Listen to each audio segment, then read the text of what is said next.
पाकिस्तान में चुनाव में धांधली का सबूत आने के बाद कोहराम मचा हुआ है। पाकिस्तान के रावलपिंडी शहर के कमिश्नर ने कैमरे पर बयान दिया कि उन्होंने 80,000 वोटों से आगे चल रहे कैंडिडेट्स की हार तय की और इसके बदले में उन लोगों की जीत पक्की करवाई जिन्हें जनता ने वोट ही नहीं दिए या बहुत कम वोट दिए थे।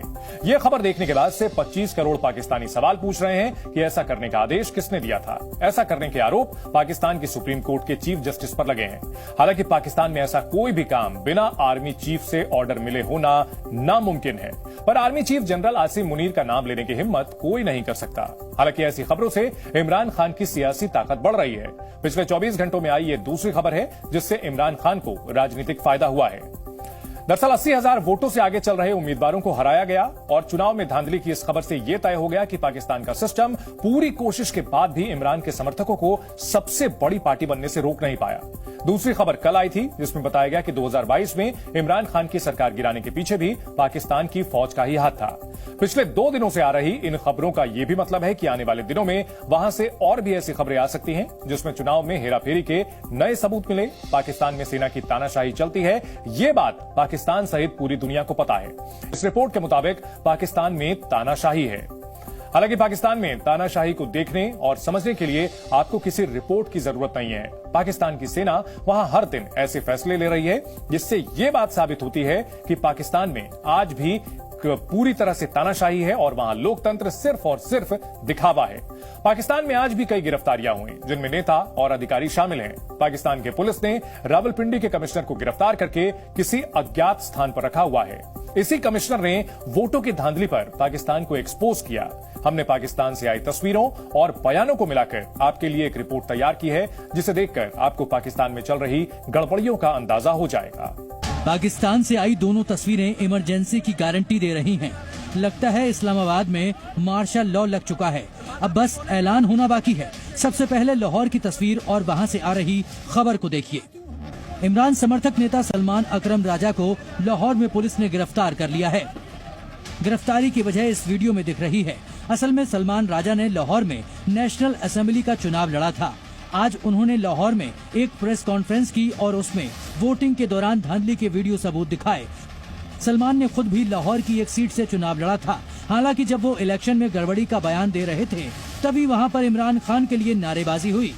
पाकिस्तानियों का दावा है कि वहां कैमरों के सामने इमरान को मिल रहा समर्थन शायद पाकिस्तान की सेना को पसंद नहीं आया, इसलिए कार्यक्रम के बीच में ही वहां पर पुलिस आई और सलमान अकरम को गिरफ्तार करके घसीटते हुए लेकर चली गई। कैमरे के सामने हुई गिरफ्तारी तो सिर्फ एक ट्रेलर है।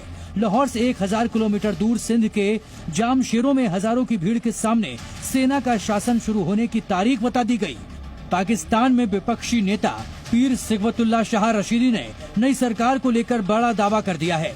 चुनाव होने के 9 दिन बाद भी अब तक सरकार नहीं बन पाई है, लेकिन वो सरकार कितने दिन चल पाएगी इसका खुलासा आज हो गया है।